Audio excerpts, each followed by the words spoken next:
Hello and welcome to the first Rugby League Coach analysis video of 2026. My name is Lee Addison, owner of rugbyleaguecoach.com.au. Happy New Year to you. We're only a few weeks away from the World Club Challenge between Hull Kingston Rovers, the UK champions, and Brisbane Broncos, the Australian champions.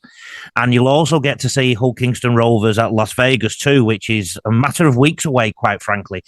And one of the players that has got the highest profile at Hull KR, as they are more commonly known, is Mikey Lewis, who you will have seen play for England in the halves and also at dummy half and at fullback briefly in the third test. There's been a lot of fuss about Mikey Lewis. I'm not going to waste any more time. I'm going to share my screen with you because look at the headlines that Mikey Lewis has enjoyed over the last few years. So as discussed, this is the man that we're looking at. Mikey Lewis, Hull Kingston Rovers, has some great headlines on the radar of several NRL clubs with possible transfer dates, suggested Love Rugby League a few months ago. Super League Grand Final hero Mikey Lewis named in England squad, said 7 News. And it says the Kangaroos have a big headache. Well, I don't remember them having a headache. And also Lewis will light up Vegas after inking a new Hull KR deal. So there's no doubting there's a lot of attention around this guy. So let's see if this is all worthwhile. Here he is in the Super League Grand Final. This got people excited. Here's that left foot step and it led to a try. I think that was the try that got him into the England squad. Here he is kicking a 40-20 in the Challenge Cup final earlier in the year. Here he is with a very long dropout where his team got some possession back. So the kid definitely has some talent. But we, as always, as coaches, we look for things that we can exploit, and I'm putting myself in Michael Maguire's shoes. That kick there, he has a tendency when he kicks long to put the ball down the throats of opposition defences, so not very good at finding the space. He is better, however, when he does attacking kicks, and he tends to weight them very perfectly so that there's a good challenge between attack and defence. There's a couple of examples here of him doing this, where Hull Kingston Rovers definitely were in the fight when it comes to regaining possession and potentially getting some kind of win.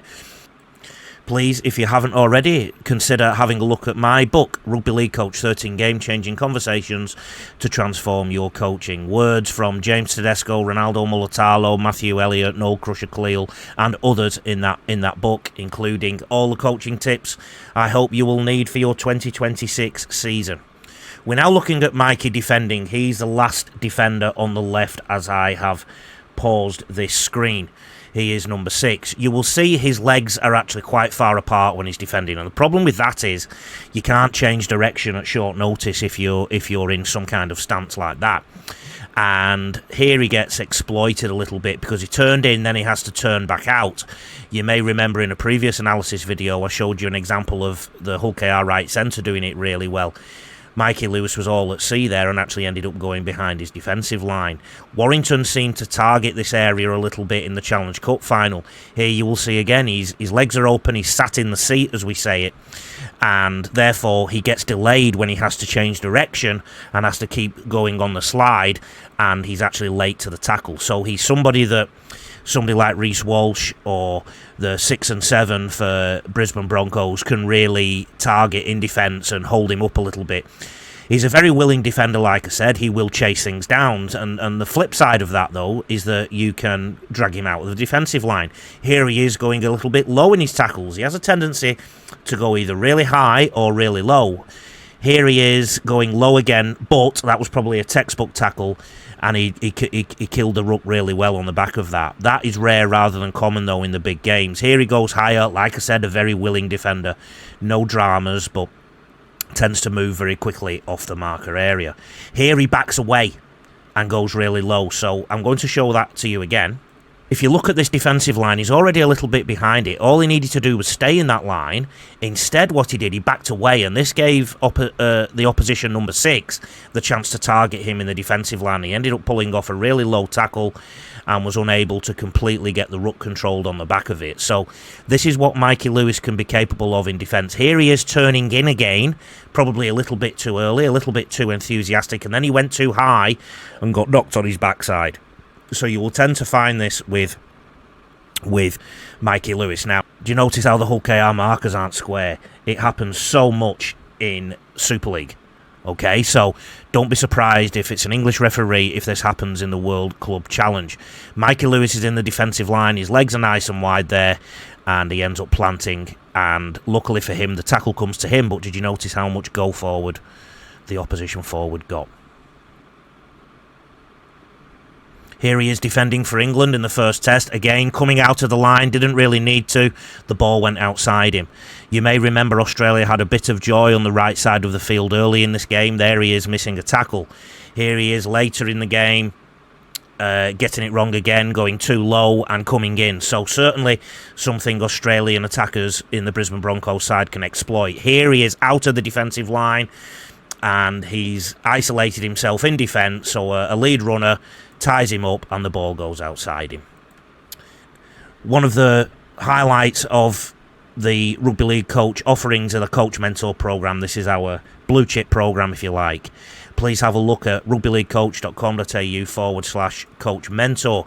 In terms of our results, 2026 is our fourth year of doing this. We've so far had 8 grand final wins, 11 teams were competition runners-up, 92% of our teams finished in the top 4 of their competition, every single coach and team improved.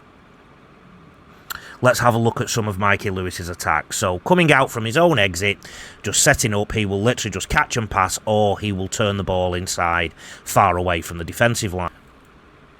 I've not noticed anything with Mikey Lewis to suggest he's a great threat close to the line with the ball in terms of his pass choices. He is with his running, but not necessarily his pass choices. So he'll just tip on the ball here like that, or he'll turn it inside. You will notice him getting to dummy half a lot as well in all the games I've seen him play. Here he is at second receiver. And at second receiver, he will do one of two things. He'll either pass the ball long, or he will step off his left foot and go into the line. Okay? And we're going to see those patterns emerge. There's the left foot step. Okay? So he either passes long or steps off his left foot. Where he is very good is broken play like this, instinctive play. His first instinct is to run, and he'll follow his running and passing instincts then.